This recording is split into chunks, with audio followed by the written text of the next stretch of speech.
Are you ready for some ultralight action? I know I am. Today I've got the Temple Fork Outfitters Trout and Panfish Series Ultralight. I've been meaning to pick up this rod. Several of you have recommended it. I had the opportunity to pick one up and hold it in person at iCast recently, and it felt super great. I really like the looks of it. And for 90 bucks, I decided, hey, let's test this puppy out. Now I'm gonna be honest with you, I'm actually fishing at a spot that I've never been to in my life, so I have no idea what to expect. The other thing is, this is my first time I've fished since I had my little son, Charles. He's doing great, Mama's doing great. They're taking a nap, they're chilling out. They gave me a little bit of a break to go fishing. Certainly appreciate them. But that being said, obviously it's going to be a very short fishing trip because I got to get back to diaper duty soon. With that being said, let's stop rambling, let's start casting, let's see if we can catch some fish, put some flex in this rod, and let's talk about it. Let's go. Okay, before we make a cast, let's talk a little bit about the aesthetics. First and foremost, I went ahead and paired it with my Daiwa Revros LT1000. You guys know I love this reel. 2-pound Trilene Sensation monofilament. You know I love this line. And then as you can see, as far as like the reel seat goes, it's very, very simplistic. It's very low profile. It's split grip design. It's got the cork. I went ahead and put some sealant on it, but really you're not going to be touching that cork a whole lot on the butt. You're just going to be kind of gripping this. All in all though, it's very, very low profile. And I would say as far as how this balances goes, it's got a really comfortable balance. I wouldn't say it's tip heavy. I wouldn't say it's butt heavy. I would say it's got a really, really nice, comfortable balance. Pretty big fan. Obviously, if you use a heavier reel, you can get some more weight distribution in the butt.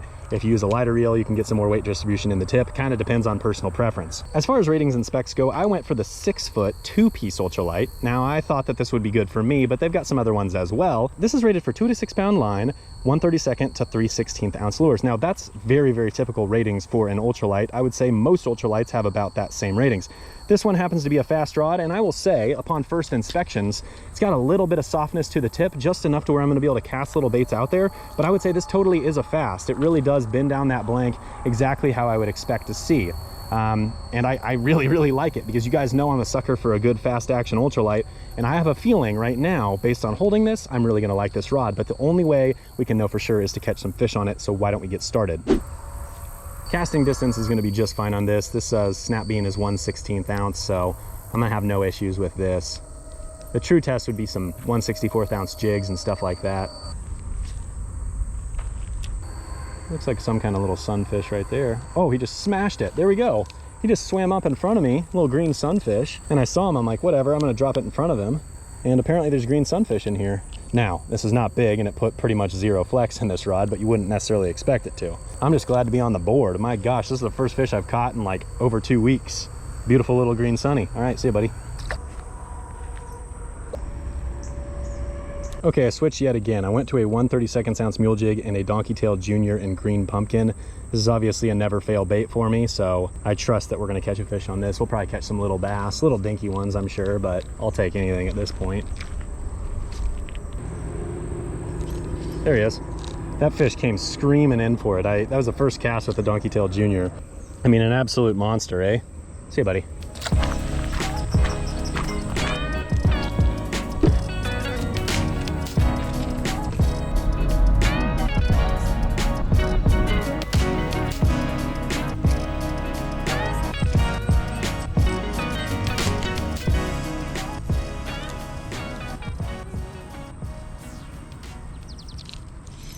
There we got him. There we got him. I've been stalking this bass for like the last 3 minutes, and he has seen my Donkey Tail Junior about 20-25 times, and I finally made him angry. He's actually a pretty nice bass. I mean, you can see how this rod is bending. Clearly a fast action. He's not fighting that hard because it's the middle of the day during the summer. I had to switch bodies of water because that other pond was just totally bad. So I came to one where I've caught a few fish before. This place usually is actually not all that great either, but I'm glad I found this fish. I've just been stalking him, and he's just been running up and down the bank a little bit.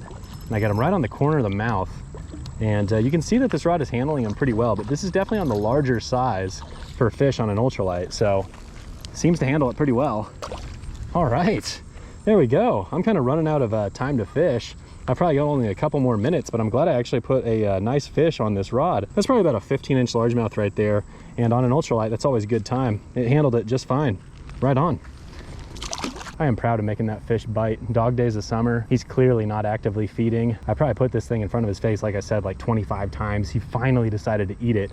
Sometimes you just gotta make him angry. The fact that he wasn't swimming away made me realize that he was probably a catchable fish, and he was just cruising around in these shallow weed beds. And I figure if I kept putting it right in front of his face and just making him mad, eventually he's just gonna eat it out of instinct. And that's exactly what happened.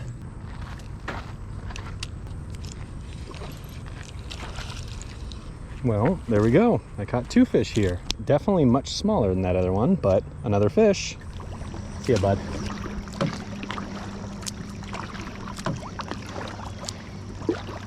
Okay, so I ran out of time the other day, but the good news is I am back out on the water. This time I'm in my kayak, so I'm thinking that I should get a little bit more action. Fishing from the bank during the heat of summer is not exactly an easy thing to do, so I wanted to take out the kayak for a quick little 2-hour mission, and fingers crossed we can figure out a little bit more. I really like this rod so far, but I feel like I just got to keep putting flex in it before I can truly form an opinion. All in all though, this thing is very promising. I am a huge fan so far, and I'm hoping to catch a couple more fish today. So let's get to it.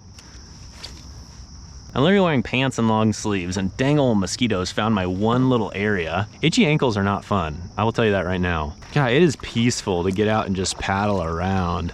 It's so calm right now, and I'm hoping it stays that way for a while. I love this kayak. Canoe, kayak, I don't know, I'm probably gonna call this thing a canoe half the time and a kayak half the time. It's definitely like a solo canoe, but it's, you know, it paddles like a kayak and you sit lower like a kayak, but it really is a hybrid.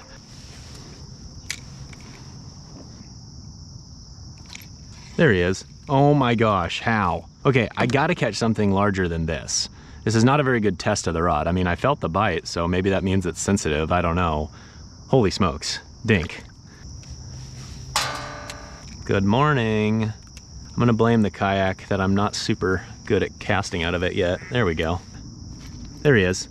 That's a little better. Decent gill. There we go. That's a pretty decent gill. That's a nice gill. Yes, sir. See, this is the kind of stuff you want to catch on this little panfish, trout and panfish rod right here. He was way up under the dock. Rough estimate, 7.5, close to 8 actually. That's the kind of fish you want to catch on ultralight. Nice, healthy panfish. Hey, a freaking bald eagle just flew over me. That's epic. Oh, he's gonna land in that tree. No, he's not. Oh, dang it, I missed a fish because I was staring at the bald eagle. There we go. That feels a little better. Probably a little bass. He's down in the grass. This has got to be a bass. This is 100% a bass. If it's a bluegill, it is the freaking world record. It's not a bluegill, I can guarantee you that. Now you can look at that rod and you can see it bends down the blank a good bit actually. There we go. Nice little chunk. Nice little chunk. Gotcha right on the corner of the mouth there. What do you know about that, guys? About like that one I caught the other day. Beautiful fish for an ultralight. All right. Just continuing to put a little more flex on this rod, getting a better feel for it. I'm glad I caught that fish. That just made my day. Daggum. What is this? Just a little chungus. Oh, he just jumped in the kayak. Just a little guy. He was just carrying it. I didn't even feel the bite at all. Oh gosh, no, don't do that. Stop it. Ever handle a fish, Ethan? No, evidently not. All right, see you, buddy. There's nothing like a sunrise on the water, I'm telling you guys. Sunrise is great in general, but if you enjoy it from a canoe or a kayak or any, you know, anything on the water, I'm telling you, it's that much sweeter. Holy smokes. There's definitely a school of something out here. Oh, wow. As soon as it hit the water, something was pelting it. These are probably tiny bluegill. Yeah, these are definitely tiny bluegill. Oh my gosh. That was a dink. Dink and a half. Yeah, this is a dink. This is a dink. I found me a school of just micros. I'm not gonna spend time on these fish. There's a whole pile of them. I started seeing some disturbance on the surface out here off on a random spot, but it's kind of an offshore weed bed, I assume. There, I got him. Yeah. Just a pile of little guys like this. Is this a little crappie? That is. Look at that. We got another species for the day. It's a mud line right there. There's a fish. What is this? Feels respectable. Respectable. Little chunky bass. Yes, sir. Just a little chunky bass. He was right on this little mud line. I can just see where there's like a cloudier water and then it meets the clear water. And this fish was sitting right on it. Not a big fish, but it's a fish. Hopefully this mud flat is the place to be. Mud flat, mud flat. 2 in a row, 2 casts in a row. Oh, it's another dinky bass. That's okay. I will embrace the dinky bass right now. There you go. All right, see you, buddy. I'm thinking it's time I go ahead and make a change. Okay, so I rigged up a 1/80th ounce black mule jig, and I'm gonna go ahead and put a true chartreuse donkey tail junior on there. This is going to increase the kind of the pop of the plastic, and at the same time, it's going to reduce the rate of fall. So I'm hoping that those couple little changes are going to increase my bites. I guess we're gonna find out shortly. Looks darn tasty to me. Wow, I can actually still cast that pretty good. So I gotta give the rod credit for the fact that it loads up even on light lures. I figured these naturally shady banks would be great. There's a little fish. Oh, little bluegill. He's a really pretty one. Man, he choked that thing. Evidently he liked the color. That's good. There we gotcha. Okay, oh. There's another one. Okay, I was gonna say this naturally shady bank, you sure would think fish would like it. About the same size as that last one, just a little dinky gill. It feels good to find a few fish because I am struggling to find a consistent bite. I'm just kind of catching fish here and there, very scattered. There he is. That one feels better. That one feels better. Or he's just fighting harder. About the same size, a little bigger maybe. All right, well, there's definitely a little bit of fish using this bank. Okay, how about a quick update? I tell you what, I'm having a good time out here. I've been out here for about an hour 10, hour 15 minutes. Not like I'm really rocking and rolling out here, but I've caught quite a few fish. I just wish that I would find a couple more sizable fish. The good news is that I have caught a couple decent bass on this rod so far, so I've definitely gotten a feel for it, and I feel like I've accomplished the mission of kind of getting a first impressions on this rod. So I will share those first impressions at the very end of this video, but I think I've got a few more minutes to keep fishing, so fingers crossed we can find a few more. I'm gonna cut over to the other side of the lake, fish a little bit deeper, see what happens, and if that doesn't work, ah well, I'm just glad to be out here. It's really calm out. This kayak is incredible. I'm loving my life right now. All right, let's get back to it.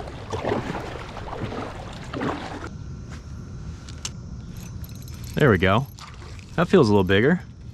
That's a little bigger. That's a better bluegill. That's a good bluegill, yes sir. 1/80th ounce mule jig right next to a dock. This side seems to have bigger fish, or at least so far it does. Not a giant by any means, about like that one I caught earlier. Probably about a 7.5 incher. Beautiful fish. Okay, I'm gonna switch back to the 1/32 ounce jig, mainly because the wind is picking up and then I'm also fishing deeper water over here. Now, I recently made a video on the mule fishing YouTube channel showing exactly how to rig up a donkey tail or donkey tail junior on a mule jig. It's pretty simple though. You just basically thread it on there at the right distance. You grip that donkey tail junior, you pinch, you pull, and you snap it over that, and look, it's stuck. It ain't going nowhere. I've had some people report that they've caught like 70 plus fish on one, which is incredible. I've never personally done quite that many, but I've definitely caught probably at least 30 or 40. There's one. This feels, it's probably a bass. If it's a bluegill, it'd be a nice one. It's gotta be a bass. Uh-oh, he's getting all wrapped up in my, oh no, beautiful bluegill. Man, he fought really hard for his size. Dadgum, pinned him too. He liked that quicker rate of fall. So evidently they're willing to eat the 1/80th or the 1/32nd, but I think with this wind, that 1/32nd is the way to go. Sweet, man, he fought really hard. Anyways, what I was saying is, man, I've caught probably 30 plus fish on one donkey tail junior, but some of these folks have told me about days where they're catching 50, 60, 70 fish on one, and it's just like, that is why I designed it the way I did. And I'm very, very happy to hear when people are succeeding like that. That's incredible. Is that a fake skunk on this person's dock? What is that? It's a fake cat or something. Evidently they don't like ducks being on their dock. That is so creepy. What a strange, strange thing. It'd be funny if it had like a little speaker in it and it was just like, meow, meow, meow, anytime someone got close.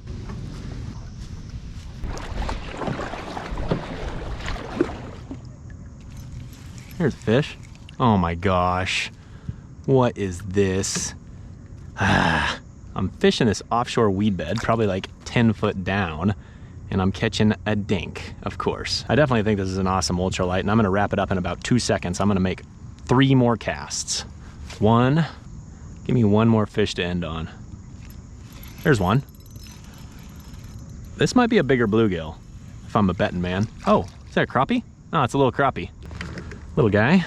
All right, buddy, there you go. Cool. 2 more casts, and then I'm gonna, oh, look. 2 more casts, and then I'm gonna call it. 2, second cast, last cast. Come on. Okay, I tell you what, I had an absolute blast out here and I would love to keep fishing, but the reality is I have a family to get back to, so that's what I'm going to focus on. That being said, this little ultralight right here is awesome. It's extremely versatile and I'm a huge fan. I think it's like about a $90 rod, and I would say it's definitely well worth it. If you're looking for a one-size-fits-all ultralight, I think this is really the best one that I've found yet. This rod has a soft tip, but it still has a stout backbone to where I feel like you can pretty much fish anything on it successfully. I think it's gonna be good for crappie, I think it's gonna be good for bluegill, I think it's gonna be good for trout, small bass, you name it, this rod right here is gonna do the trick. I've tried a lot of ultralight rods and I'm not gonna keep them all, but I guarantee I'm going to keep this one because this right here, solid, huge fan. So thank you for everyone that suggested I pick it up because I'm glad I did. Thank you so very much for watching. Make sure to stay tuned for more ultralight fishing content. We'll catch you next time.